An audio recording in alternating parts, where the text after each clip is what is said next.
Niin, ollaan Uraohjukset radiostudiossa. Tässä vähän keskustellaan seuraavasta roolipelistä ja mukanani on Maria Åman Nylund. Tervetuloa. Kiitos. Voisitko kertoa vähän, että mitä opiskelijat joutuvat tekemään seuraavassa roolipelissä? Joo, eli seuraava roolipeli niin on radiolähetys.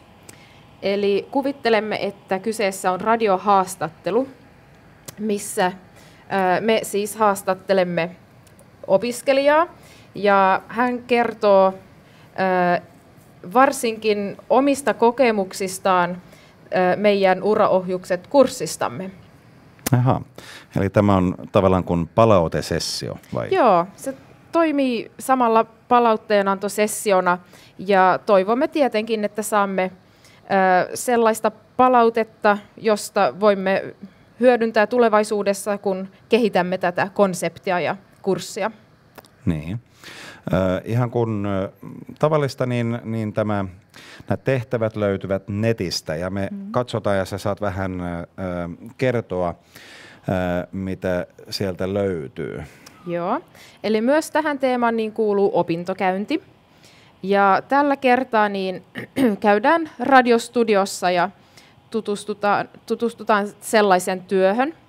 Ja nettisivuilla on tosiaan niin yhteyshenkilön tiedot ja suosittelemme, että vastuuopiskelija ottaa sähköpostitse yhteyttä tällä kertaa, koska olemme ymmärtäneet, että radiostudiossa niin, tai voi olla vähän vaikeaa saada sellaisia henkilöitä kiinni puhelimitse, jotka ovat radiostudiossa töissä.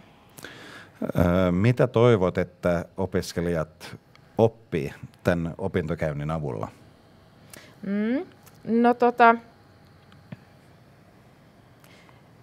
Toivomme tietenkin, että he saavat käsityksen siitä, että millä tavalla kannattaa käyttäytyä radiohaastattelussa ja millaista kieltä kannattaa käyttää. Ja mikä on Suomen julkisesti, niin kuin, mitä tabuja ehkä, mistä ei kannata puhua ja mitä kannattaa sanoa. Niin, että ne varmaan antavat hyviä vihjeitä. Tämän kerran niin kuin se käynti radiostudiossa ei välttämättä ole, että tutustuu siihen tekniikkaan, eikö niin? Ei niinkään tekniikkaan, vaan enemmän niin kuin kielenkäyttöön, millä tavalla kannattaa puhua ja mistä asioista ja näin.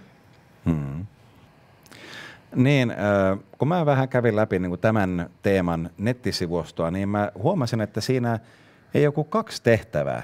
Miten yhtäkkiä näin löysää on? Eikö yleensä paljon enemmän? Niin, joo. Hyvä huomautus. Joo, eli meillä on, niin kuin aikaisemminkin, niin meillä on tämä käytännön tehtävä. Ja se on sellainen, että opiskelijat, niin he kuuntelevat suomenkielistä radiolähetystä vähintään puoli tuntia. Ja siitä he kirjoittavat tällaisen selostuksen tai lyhyen raportin ja lähettävät sen kurssin sähköpostiosoitteeseen. Teoreettinen tehtävä taas on nyt se, että valmistaudutaan kurssin loppukokeeseen. Ja silloin opiskelijat käyvät läpi kaikki sanastot ja tehtävät, mitkä he ovat kurssin aikana tehneet.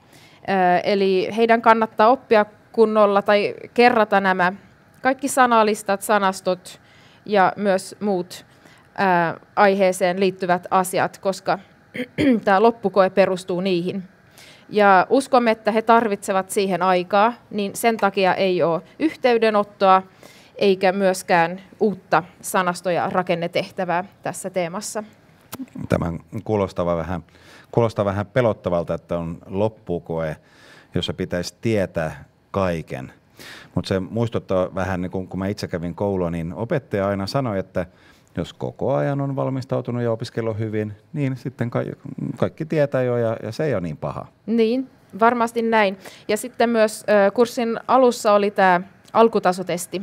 Ja tämä on nyt vähän samantyyppinen, mutta mä uskon, että se on helpompi, koska nyt opiskelijat tietävät, että se koe perustuu niinku juuri näihin asioihin. Alussa he eivät voineet tietää, että mihin se koe perustuu. Eli siis sitä loppukoetta ei tarvitse pelätä? Ei tarvitse. Mitäs muuta? Joo, no haluaisin vielä muistuttaa siitä, että just siinä roolipelipäivänä, niin silloin lounaan jälkeen, niin kaikilla on silloin se kirjallinen koe. Niin, että on hyvä, jos pystyy varaamaan koko sen päivän. Eli aamupäivällä on niin kuin se tavallinen vuoro, roolipeli, eli se, että tämä radiohaastattelu ja sitten iltapäivällä lounaan jälkeen, niin kaikki kirjoittavat yhtä aikaa, aloittaa ja kirjoittaa loppukokeen. Just näin. Hyvä, kiitoksia. Joo, kiitos paljon.